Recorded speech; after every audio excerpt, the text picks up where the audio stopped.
थेट जाऊयात या सगळ्या प्रकरणावरती नितेश राणे बोलतायत. निमित्ताने करणार आहे की जो काही आमच्या प्रतिस्पर्धीकडून जो प्रचार सुरू आहे आणि आमचा प्रचार जो सुरू आहे त्याची तुलना मतदारांनी करावी. आम्ही विकासाबद्दल बोलतोय, आम्ही मतदारांना केंद्रबिंदू ठेवतोय, आम्ही मतदारांच्या भविष्याबद्दल बोलतोय, पण असा कुठलाही विषय आमच्या प्रतिस्पर्धीतून घेतला जातोय का? या बाबतीमध्ये सावंतवाडीकरांनी फार बारकाईने मतदार म्हणून विचार करावा. आम्हाला सिंधुदुर्गाचं आणि या चारही शहरांमधलं वातावरण जसं मी आपल्या सगळ्यांना शब्द दिला होता की आम्हाला खराब व्हायला द्यायचं नाही, आम्ही खराब करणार नाही, आम्ही अतिशय जबाबदारीने भारतीय जनता पक्ष म्हणून आणि राज्यात महायुतीचे एक प्रमुख पक्ष म्हणून आणि देशात एनडीएचे भारतीय जनता पक्षाच्या नेतृत्वाखाली असलेल्या एनडीएचं आमच्या नरेंद्र मोदी साहेबांचं सरकार असल्यामुळे आम्ही अतिशय जबाबदारीने कुठल्याही टीका टिप्पणीमध्ये न पडता फक्त विकास हाच एकमेव अजेंडा घेऊन आम्ही सगळेजण काम करतो आहोत. आम्ही मतं मागतो आहोत आणि पुढचे 2 दिवस 1 तारीख रात्री 10 वाजेपर्यंत आम्ही हाच विषय वारंवार मतदारांपर्यंत घेऊन जाणार आहोत आणि 2 तारखेला मतदारांकडून आशीर्वाद मागणार आहोत. धन्यवाद. नितेशजी, सिंधुदुर्ग जिल्ह्यातली आताची सगळ्यात मोठी बातमी अशी आहे की आपले थोरले बंधू आणि शिवसेना आमदार निलेश राणे यांच्यावर गुन्हा दाखल झालेला आहे. भाजप पदाधिकाऱ्याच्या घरात घुसल्याप्रकरणी हा गुन्हा दाखल झालेला आहे. तुमची प्रतिक्रिया काय? मला असं वाटतं, मी पहिला ही पत्रकार परिषद सुरू असताना मी तुम्हाला सुरू केल्यावरच सांगितलं, आम्ही ही निवडणूक विकासाच्या अजेंडावर लढवतो आहे. आमच्यासाठी मतदार हा केंद्रबिंदू आहे आणि म्हणून भारतीय जनता पक्ष म्हणून मतदारांना काय हवं आहे, मतदारांची स्वप्न कुठली पूर्ण करायची आहे, मतदारांची आशा आकांक्षा काय आहेत आणि आमची बाजू कशी भक्कम आहे हे सांगण्यासाठी ही निवडणूक लढवतोय. निवडणूक आयोगाने काय करावं, पोलीस खात्याने काय करावं हे सांगण्यासाठी ही आमची निवडणूक नाही किंवा आम्ही लढवत नाही. आजची पत्रकार परिषद पण भारतीय जनता पक्षाचा एक नेता म्हणून, कार्यकर्ता म्हणून माझ्या सर्व सहकाऱ्यांबरोबर परत एकदा मतदारांना साथ घालणं, परत एकदा मतदारांसमोर आमची बाजू मांडणं या दृष्टिकोनातून ही घेतलेली पत्रकार परिषद आहे. तुम्ही आमदार दीपक केसरकरांबद्दल म्हटलं होतं की त्यांचा छुपा पाठिंबा तुमच्यासोबत आहे. ते म्हणतात की असं काहीतरी मी बरा नसताना माझ्याबद्दल गैरसमज पसरवणे चुकीचं आहे आणि लोकांकडून भावनिक मतदान घेणं. मला असं म्हणणं आहे की आजारपण आणि निवडणुकीचा काय संबंध हे मला पहिले सांगा. हा संबंध मला असताना मला कोणीतरी विश्लेषण करा किंवा मला समजवा, माझ्या ज्ञानात भर टाका. कोण आजारी आहेत, बरे आहेत, प्रत्येक बरेच राहावेत अशी आमची सगळ्यांची अपेक्षा आहे. फक्त मुद्दा माझा एवढंच आहे की जे प्रश्नाचं मी मूळ उत्तर दिलेलं आहे, श्रद्धाताईंच्या उमेदवारीला राजघराण्याने केलेलं आमच्या सावंतवाडीमध्ये जे काही योगदान दिलेलं आहे, आमच्या लखमराजेजींनी जे पत्रकार परिषद घेतली त्याच्यामध्ये त्यांनी स्पष्ट आपली भूमिका राजघराण्याचे एक सदस्य म्हणून केलेली आहे. उद्या राजघराणं म्हणून सावंतवाडीमध्ये जसं आत्तापर्यंत सुंदरवाडीचा पूर्ण प्रवास हा राजघराण्याच्याच आशीर्वादाने होत आलेला आहे, तशीच पुढचाही प्रवास अजून चांगला करण्याच्या दृष्टिकोनातून राजघराणंच त्याच्यामध्ये चांगली केंद्रस्थानी असणार आणि प्रत्येक बाबतीमध्ये ते सहकार्य करणार. आता यावर आदरणीय दीपक केसरकरजींनी सांगावं की राजघराणे जे बोलतंय त्याला मला पाठिंबा नाही. माझ्या प्रश्नाला टोलवाटोलवी करणं म्हणजे प्रश्नाला उत्तर देणं आणि आजारपणाचं कारण बाहेर आणणं असं नाही. केसरकरजी बरे व्हावेत, असे अतिशय ठणठणीत व्हावे अशी आमची सगळ्यांची अपेक्षा आहे आणि होतीलच. त्यांनी असं म्हटलं की आपला राजकीय अस्तित्व संपवण्याचा काही विरोधकांकडून कट रचला जातो. त्याला सावंतवाडीकरांनी नितेशजी, त्यातलंच एक विधान आहे. काल दीपक केसरकर असं जाहीर सभेत म्हणाले की नारायण राणे यांचं सिंधुदुर्गातलं राजकीय महत्व कमी करण्यासाठी कट रचला जातो आहे. हे कोण म्हणतंय? दीपक केसरकर म्हणतात आणि तुमच्या बंधू किती लोक बघा हसतायत. नाही, दीपक केसरकरजींनी असं सांगावं की राणे साहेबांचा संपवण्याचा कट रचला जातो हे दीपक केसरकर साहेब म्हणतायत. मग 14 पासून कोणी काय केलं? किती हसतायत बघा. 2014 पासून कोणी सुरुवात केली? राणे साहेबांच्या विरोधात दहशतवाद हा विषय कोणी चुकीची त्यांची प्रतिमा खराब केली? 14 पासून ते 24 पर्यंत हा जो काही प्रवास राणे साहेबांचा आणि राणे कुटुंबाचा झालेला आहे त्याची सुरुवात कोणी केली? 2014ला. तुम्ही ज्येष्ठ पत्रकार आहात, तुम्हाला माहिती आहे 14ला काय झालं.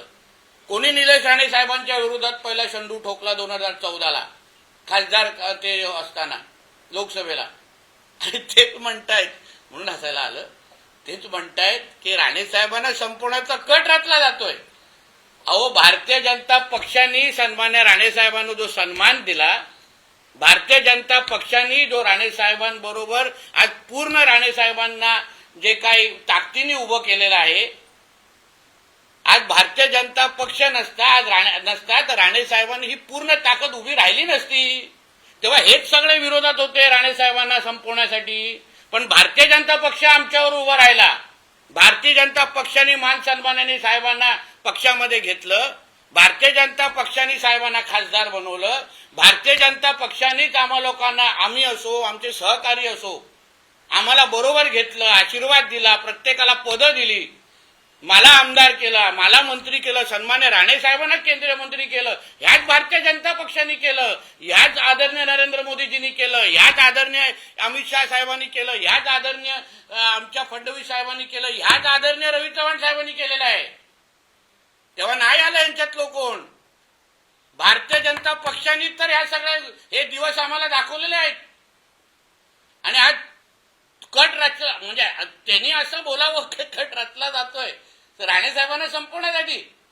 अहो, आज गेल्या दौऱ्यामध्ये जेव्हा आमचे चव्हाण साहेब जिल्ह्यामध्ये आलेले, आमच्या राणे साहेब पण जिल्ह्यामध्ये होते, फोन केला, दादा मी तुम्हाला भेटायला येतोय. गेले कणकोलीच्या घरी, जेवले, त्यांच्यावर अर्धा पाऊण तास बसले, दोघंही हसले, चर्चा केली, सगळी माहिती त्यांना निवडणुकीची दिली. आणि मग घरी तिथून जिल्ह्यातून निघून गेलेले आहेत रवी चव्हाण साहेब पुढच्या बैठकीसाठी. आज आदरणीय फडणवीस साहेबांनी ज्या पद्धतीने आमच्यासाठी उभे राहिलेत ना, फडणवीस साहेब ज्या पद्धतीने अमित शाह साहेब उभे राहिलेले आहेत ना, हे आम्हालाच माहिती आहे.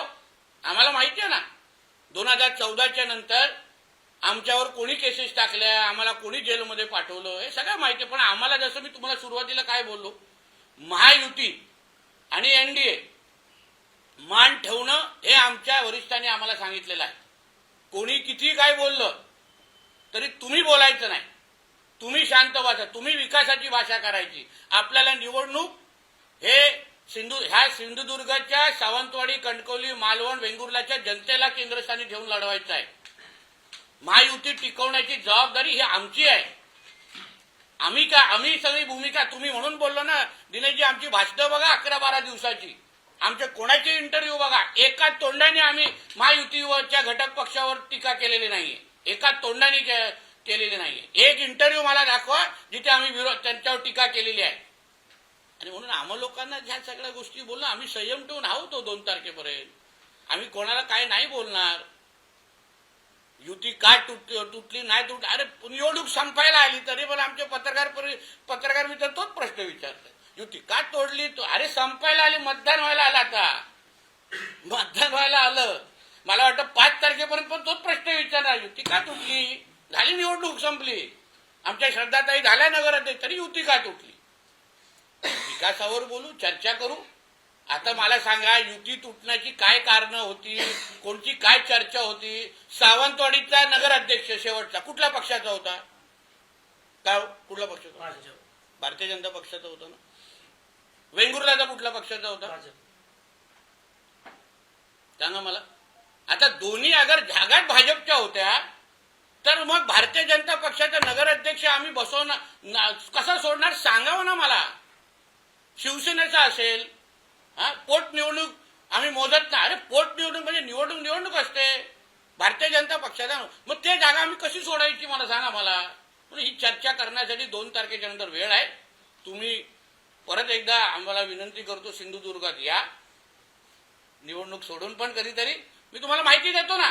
पण आता आम्ही विकास सोडून बोलणार नाही. नाही, पण नितेशजी, तुम्ही जे म्हणालात की भाजपनं तुम्हाला भरभरीत दिलेलं आहे, घवघवीत यशही दिलेलं आहे, असं असताना हा प्रश्न पत्रकार या नात्यानेही आहे आणि जे राजकीय विरोधक तुमचे जे म्हणता आहेत की नारायण राणे साहेबांची इच्छा होती जिल्ह्यात युती व्हावी, रत्नागिरीत युती होते, पण सिंधुदुर्गात का युती होऊ शकली नाही. विरोधक असंही म्हणता आहेत की राणे साहेबांचा शब्द मानला राणे गेला नाही. साहेबांची इच्छा ही होती की शहर विकास आघाडी होऊ नये. कणकवली शहर विकास आघाडी होऊ नये. शिंदे साहेबांनी उद्धवजींबरोबर जाऊ नये. ही विधान त्याच राणे साहेबांचं होतं. शेवटी राणे साहेबांना हे प्रगल्भ नेते आहेत. त्यांना युत्या आघाड्या राज्याचे मुख्यमंत्री राहिलेले आहेत. त्यांना राज्य कसं चालवायचं, कशा युत्या आघाड्या होत्या हे त्यांनी आयुष्यभर अतिशय बारकाईने पाहिलेलं आहे. आणि म्हणून प्रस्ताव आले गेले, टेबलावर काय झालं नेमकं याची अतिशय उत्तम संवाद रवी चव्हाण साहेब आणि राणे साहेबांचा आहे. अतिशय उत्तम संवाद फडणवीस साहेब आणि राणे साहेबांचा आहे. आणि म्हणून त्या लोकांना माहिती आहे ना काय विषय आहे. त्यांना माहिती आहे ना युती काय परिस्थिती कशी आहे, कशी होत नाही, काय मागण्या केल्या, सगळ्या टेबलावर माहिती आहे. आता आपल्याला सांगितलं फक्त चुकीचं चित्र दिलं जातं, आम्ही सगळंच द्यायला तयार होतो. अहो नगराध्यक्षपद मागत होते भाजपकडून, भाजपच्या हक्काचं नगराध्यक्षपद मागत होते. आम्ही बोललो का त्याबद्दल? मी गप्प होतो ना एवढा वेळ. आम्ही नाही बोललो कारण का आम्हाला माहिती आहे विकासावर बोलण्यासाठी काहीच नाही ना. 2019 पासून मल्टी स्पेशालिस्टची जागा देण्याची क्लिअर झालेली, जागा विकास निश्चित झाली, तरी पण केसरकरांना का जमलं नाही ते संपवण्याचं, म्हणजे ती जागा मिळवून देण्याची. का अजूनपर्यंत आरोग्याची व्यवस्थेबद्दल सावंतवाडी आणि वेंगुर्ल्याचे लोक आजही बोंब का मारतायत? आपण आमदार आहात ना, आपण मंत्री झालेले आहात ना, उत्तर द्या ना जनतेला. आरोग्याची व्यवस्थेबद्दल का केलं नाही? काय डॉक्टर का दिले नाही तिथे? का लोकांना आरोग्यासाठी आज बांबुली म्हणून गोव्याला जायला लागतंय? सांगा, उत्तर द्या. म्हणून माझं असं म्हणणं आहे ह्याच्यामध्ये उगाच राजकारण कोणी करू नये. आमच्या रवी चव्हाण साहेबांवर कोणीही आरोप अशा पद्धतीने करू नये. चव्हाण साहेबांनी आदरणीय राणे साहेबांसाठी लोकसभेच्या निवडणुकीमध्ये काय केलं हे आम्हाला चांगलं माहिती आहे. विधानसभेसाठी काय केलं हे चांगलं माहिती आहे. आणि मी आज पण सांगतो, आदरणीय निलेशजींचा पण बळीचा बकरा केला जातोय, त्यांना एकटं पाडलं जात आहे. का दुसरा शिवसेनेचा नेता बोलत नाहीये? का बोलत नाहीये? उदयजी येऊन का रवी चव्हाण साहेबांवर टीका करत नाहीये? त्यांनाच का पुढे बोला? अजून निलेशजींच्या समर्थनात एक पण शिवसेनेचा नेता का उतरत नाहीये? तिथे ते गुलाबराव पाटील कुठल्या तरी राज्यातल्या एका जिल्ह्याच्या शहराच्या नगरपालिकेमध्ये राणे साहेबांची कशी खिल्ली उडवते, तुम्ही खिल्ली उडवता दाखवू का व्हिडिओ? दाखवू का व्हिडिओ? मग का कोण बोलत नाहीये? निलेशजी बोलतात ते खरं. एक शिवसेनेचा नेता बोलत नाही, ना रत्नागिरीचा, ना कोकणातला, ना महाराष्ट्रातला. त्यांना का एकटं पाडलं जातंय? का नाही सपोर्टिंग? आपले दीपक केसरकर साहेबांनी घ्यावं रवी चव्हाण साहेबांचं नाव, घ्यावं ना. तोडवतात कशाला एक प्रश्न. म्हणून या बाबतीमध्ये 2 तारखेनंतर जसं निलेशजी बोलले आहेत, आम्ही लोक आपण बसू, फडणवीस साहेबांबरोबर बसू, चव्हाण साहेबांबरोबर बसू, महायुती म्हणून ह्याच्यातून काय मार्ग निघतो आपण पाहू ना. पण उगाचचा त्याच्यामुळे ह्या निवडणुकाच विकासात सोडून, अरे 11 महिने आम्ही मेहनत केली आहे. मी पालकमंत्री म्हणून मेहनत केलेली आहे. मी 11 महिन्यामध्ये राज्य सरकार म्हणून आम्ही भरपूर ह्या शहरांना निधी दिलेली आहे, कामं केलेली आहे. त्याच्यावर बोलायचंच नाही, त्याच्यावर चर्चाच करायची नाही. सावंतवाडीसाठी काय तुमचा विकासाचा प्लॅन आहे हा विचारत नाही. इथे केस झाल्या, तिथे केस, एवढाच इंटरेस्ट. आता आक्षेप आहे. स्पेशालिटी आणि मल्टी स्पेशालिटीचा मुद्दा तुम्ही काढला. 2014 पासून महायुतीचंच सरकार राज्यात आहे. मुख्यमंत्री देवेंद्र फडणवीस होते. आजही तो प्रकल्प झालेला आहे. दुसरीकडे ज्या रेल्वे टर्मिनसचा नारळ फोडला गेला ते पण अदृश्य दिसतं. हो, पण तुमच्या आमदारांना उत्तर मागितलं पाहिजे. तुम्ही आमदार तुमचे पालकमंत्री पण होते. आज मी पालकमंत्री आहे ना, मी प्रश्न सोडून दाखवतो लखमराजे आणि आमच्या श्रद्धाताईंबरोबर ऑन रेकॉर्ड सांगतोय, ऑन रेकॉर्ड. पण त्याचबरोबर तुमच्या सावंतवाडीच्या प्रायव्हेट डॉक्टरांना पण विश्वासात घेणार मी. चांगली आरोग्य सेवा देण्याची जबाबदारी ही पालकमंत्री म्हणून माझी आहे आणि मी देणार, कुठल्याही परिस्थितीत देणार. मला नाही आवडत माझी मुलं आमच्या जिल्ह्यातली मुलं गोव्याला नोकऱ्यांसाठी जातात, आम्हाला नाही आवडत. आम्हाला नाही आवडत आमचे पेशंट गोवा बांबुलमच्या हॉस्पिटलमध्ये जाणं आम्हाला बिलकुल आवडत नाही. म्हणून तर राणे साहेबांनी या जिल्ह्यामध्ये एवढं मोठं हॉस्पिटल बांधलं आणि म्हणून ज्या ज्या पद्धतीने पाहिजे त्या त्या पद्धतीची आरोग्य शासकीयची व्यवस्था आहे. आज पालकमंत्री अधिकार माझ्याकडे, मी तुम्हाला निश्चितपणे नीट करून दाखवू. साहेब, दीपक केसरकर असं म्हणतं की गेली 30 वर्ष सावंतवाडी शहर मी शांत ठेवलं, विकास केला, त्यामुळे आता चुकीच्या लोकांच्या हातात तुम्ही सत्ता देऊ नका. काय झालं शांततेमध्ये असं? अशांत असं काय झालं? कृपया मला सांगा. तुम्हाला कुठला एक घटना रिपोर्ट करायला लागली? एक तरी घटना कुठल्या तरी रिपोर्ट करायला लागली? आज मी जिल्ह्याचा पालकमंत्री आणि कॅबिनेट मंत्री आहे राज्याचा. हा माझा जिल्हा आहे, ज्या जिल्ह्याचा पालकमंत्री मी आहे. माझ्या जनतेला शांततेत आणि सुखाने ठेवण्याची नैतिक आणि सर्वात पहिली जबाबदारी माझी आहे. पोलिसांच्या माध्यमातून कोणालाही माझ्या जिल्ह्यामध्ये कुठलंही चुकीचं करायला मीच देणार नाही, जबाबदारी माझी आहे. म्हणून दीपकजी केसरकर साहेबांनी निश्चिंत राहावं. नितेश राणे पालकमंत्री असेपर्यंत ज्या जिल्ह्याची प्रतिमा कोणीही खराब करू शकणार नाही. तुम्ही म्हणताय की विकासाच्या मुद्द्यावरील सिंधुदुर्ग जिल्ह्यातली निवडणूक लढवली जात आहे, परंतु तुमच्याच मित्रपक्षात असलेले लोक वारंवार सांगतायत की आता रेट लागला आहे मतदारांना. या लोकशाहीत किती योग्य आहे? हो, पण ते मला असं वाटतं त्यांच्याकडे जी माहिती ती त्यांना विचारली पाहिजे ना. आम्ही तर विकासावर एक लक्षात घ्या, आरोप आहेत ते. आता आम्ही उद्या असेच आरोप केले तर, पण आम्ही त्या घाणेरड्या याच्यामध्ये जातच नाही ना. आम्ही विकासावर फोकस ठेवतोय ना. अहो, आरोप करण्यासाठी कोणी काही करू शकतं. एवढा रेट उघडलाय, तेवढा रेट उघडलाय, ह्याव केलाय, हे तुम्हाला जेव्हा सांगण्यासाठी काय नसतं ना.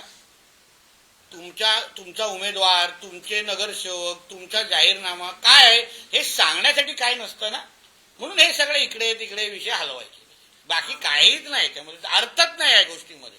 तुम्ही सांगा ना लोकांना तुम्ही काय करणार आहात, लोक समाधानी होतील. असे आरोप कोण बेछूट आरोप कोण पण करू सुटणार. द्या पुरावे. आपलं इलेक्शन कमिशन दखल घेईल. नितेशजी, पुन्हा एक राजकीय विषयच आहे. मुद्दा असा आहे की निलेश राणे असं म्हणत आहेत की सिंधुदुर्गात युती झाली नाही, यासाठी त्यांनी जबाबदार धरलं आहे प्रदेशाध्यक्ष रवींद्र चव्हाण यांना. राणे कुटुंबावर काही पर्सनल राग आहे, त्यातूनच ही युती झाली नाही आणि 2 तारखेनंतर मी युती बाबतीत बोलेन असं जे रवी चव्हाण म्हणाले, ते म्हणाले ही स्ट्रेट वे धमकी आहे. असं आहे ना दिनेशजी, आम्हाला आमच्या जिल्ह्याच्या निवडणुकांना विकासावर लढवायचं आहे, असं आहे. म्हणून आम्ही विकासावरच उत्तर देणार. ह्या बाबतीत आता मी तुम्हाला काय बोलू, निवडणूक संपायला आलेली आहे तरी तुमच्याकडे तो जो काही चिंगम अडकला आहे ना ते तुम्ही काढत नाही आहात. युती का झाली नाही, युती हे झाले, त्याची उत्तर देण्यासाठी 2 तारखेच्या नंतर आहे ना. आता जनतेच्या अपेक्षा आमच्याकडून वेगळ्या आहेत. राज्यकर्ते म्हणून, कार्यकर्ते म्हणून लोक फार बारकाईने बघतायत की तुम्ही माझ्यासाठी काय करणार आहात. पुढची 5 वर्ष 2 डिसेंबर 2025ला होणारा मतदान पुढच्या 5 वर्षानंतर होणार आहे. मध्ये मतदारांना कुठलीच संधी नाही. आम्हाला संधी आहे 4 तारखेला तुम्हाला उत्तर द्यायला, 5 तारखेला उत्तर द्यायला, 6 तारखेला उत्तर द्यायला या सगळ्या युत्या आणि आघाड्याबद्दल. पण जनतेला त्यासाठी 5 वर्षासाठी एकच तारीख मिळणार आहे, ती कशाला आम्ही त्यांच्या हातातून घालून देऊ. तर निलेश राणे यांना एकटं पाडलं जात आहे आणि त्यांना बळीचा बकरा बनवलं जात आहे, असं एक महत्वाचं विधान या पत्रकार परिषदेमध्ये नितेश राणेंनी केलंय. एबीपी माझा, उघडा डोळे बघा नीट.